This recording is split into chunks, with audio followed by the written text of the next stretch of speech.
The city of Seattle has publicly supported its immigrants amid a changing federal government, but federal departments have threatened to halt funding to the Emerald City for doing so.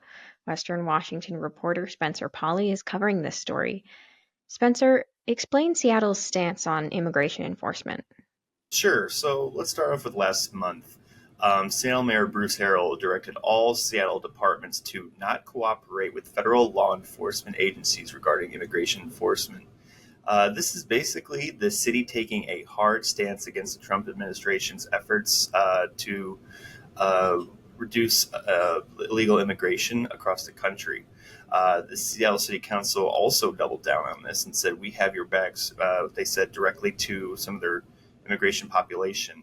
Now, the city estimates that they have over 143 foreign born residents within the city itself, and 21,000 of which are undocumented. The city, according to a memo from the city last month, they estimate about 6,000 workers in Seattle could lose their work authorizations under federal policy changes. And the city of Seattle is basically saying here, we are going to support them no matter what amid this Trump administration. What U.S. departments are threatening to cut funding? So the biggest one we're seeing here is the U.S. Department of Transportation. Last week, they put out a memo that states that all grants and contracts will require local entities to comply with federal immigration enforcement. This goes against Seattle saying we are not going to comply with these law enforcement agencies from the federal level. And so now Seattle, City of Seattle is going to say, are we going to continue to support our immigration population and not comply? Or are we going to have to change this in order to get some of this federal funding to fund, construction of sidewalks, bridges, and other projects that have somewhat relied on federal funding in the past? And how much money does the city usually receive from the U.S. Department of Transportation? Yeah, that's a good question, and it varies. I've already reached out to the Seattle Department of Transportation for the exact number, and that's to be determined here still as at the time of this recording.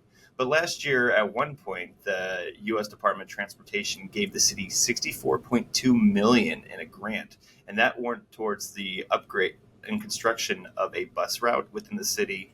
Now, this is in the previous U.S. Department of Transportation that emphasized alternatives to cars and more electrification of infrastructure across the state and country.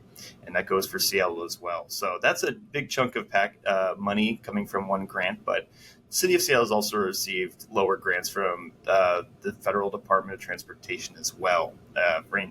So I would say about 1 million to 64 million, but we'll see how much that really is. And has the city responded to these threats from the U.S. Department of Transportation?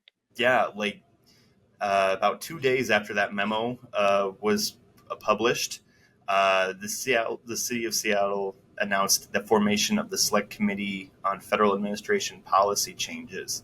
Now, that was comes from Seattle City Council Chair Sarah Nilsson, and she said that the city has a viable plan to protect its residents who are immigrants, and it wants to protect community resources. So, what this committee is going to do is just have all the city council members on the committee and come up with plans in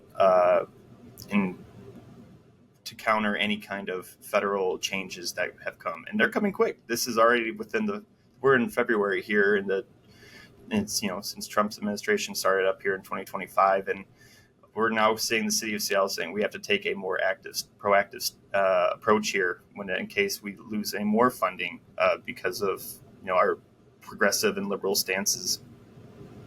Does the city have other funding sources it can rely on? Yeah, so lucky for the city leaders here, the voters have approved the city's largest tax levy. That totals about $1.55 billion over 8 years. That is the city's largest tax package in history. And this goes towards the transportation needs in the city. We're talking the construction of sidewalks, road repairs, more bike lanes, and what that's going to cost a homeowner about $530 more per year in taxes. But this is at least gives the city more leeway to still fund these transportation projects in case As it may seem here, they might not get any federal funding for transportation needs. Well, Spencer, thank you for your insights on this story. Listeners can keep up with this story and more at thecentersquare.com.